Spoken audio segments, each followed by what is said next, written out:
Good evening, Jeremy Fernandez with a special one-hour bulletin of ABC News. We're coming to you live from the community of Winmalee in the lower Blue Mountains. The state's dealing with an ongoing bushfire emergency tonight. One man is dead and hundreds of homes are believed to have been destroyed. Cool temperatures and a drop in the wind speed are offering firefighters some relief. But in the words of the Rural Fire Service Commissioner, the situation is still very active, very dynamic and very dangerous. There are more than 20 fires still uncontained with several watch and act alerts, but it's in the lower Blue Mountains where the vast majority of houses has been lost, with affected areas right across Springwood and the surrounding suburbs of Winmalee and Yellow Rock. Here alone, 81 properties have been confirmed to have been destroyed, but that toll is sure to rise. Adrian Rochella now with this report. It's all finished now. We start over. David Bartush is one of dozens of homeowners on Emma Avenue who have returned to find there's nothing left. He was at home when the fire started and he did what he could to defend his house, but he was forced to flee. Come through that quick. All I got was the dog out. Just me and the dog were here. Just me and the dog, and we went. By the time we left, it was hopeless. The house next door was on fire. That already burned out. The car over there was burned out. Yeah, so we just jumped in the car and went. Just down the road, Michael and Julie McGuinness lost their house when the firestorm hit. Their 17-year-old son was home alone. He said he was actually in the house when they water bombed. So by the time he got out, the roof was on fire and he just got in the car and left. So everything, I'm just scanning every room in my mind of what was in there and nothing. No keepsakes. The McGuinness family has lived here for 10 years. This was their dream home. They designed it themselves and they were still working on it. And they were ready for a bushfire emergency. They even had all their photographs packed up in a suitcase ready to go. But it all happened so quickly yesterday, they weren't able to save anything. And this is all that remains of Brett and Leela Thompson's first home. The young couple moved to the Blue Mountains just 4 months ago. They too have lost everything. What do you guys do now? Well, we're just figuring out places to stay, and we've got a lot of people who are helping us, and so yeah, it's just surreal sort of right now. So we'll just go slow, and yeah, we're just really thankful for everyone's help and what they've done.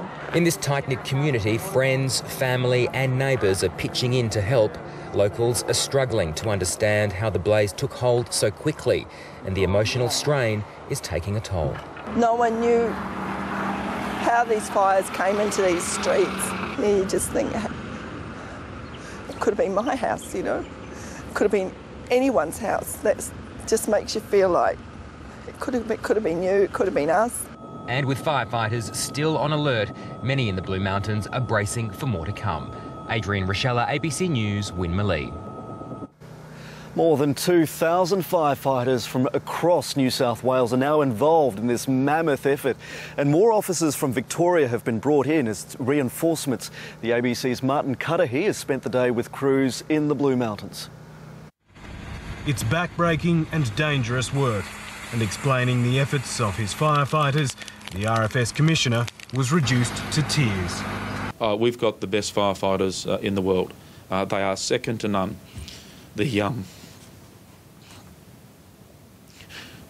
A new day saw bushfires again threatening homes as flames raged out of control. Volunteers from the Rural Fire Service work through the smoke and heat to protect property, and anxious families watch on as the danger burns closer. The wife and the kids are all ready to roll. If we have to go, we have to go. And that's what we do. Firefighters lit backburns to starve the fire of fuel and protect homes. What's behind you? Once this small section here is burnt, we're looking about 100 feet. That should be sufficient to stop it. Further up the street, it was too much for some residents. A few fireys have said that there's a fire 150 metres just down the back of the valley.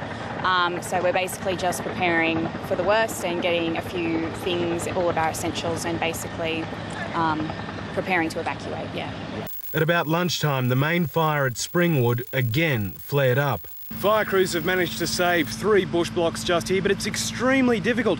Not only is the terrain very steep, but the wind keeps changing direction. It's spinning around making it difficult to know where the fire will spread to next.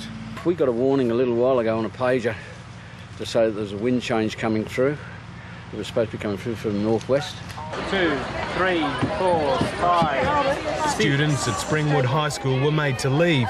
Just as happened yesterday, the children were taken to an evacuation centre, and 2 firefighters were treated for burns at Sydney's Concord Hospital. These are ordinary people who on extraordinary days come together to support their community and to protect their fellow Australians. We are incredibly lucky to have them. And for those still on the ground, the danger hasn't passed.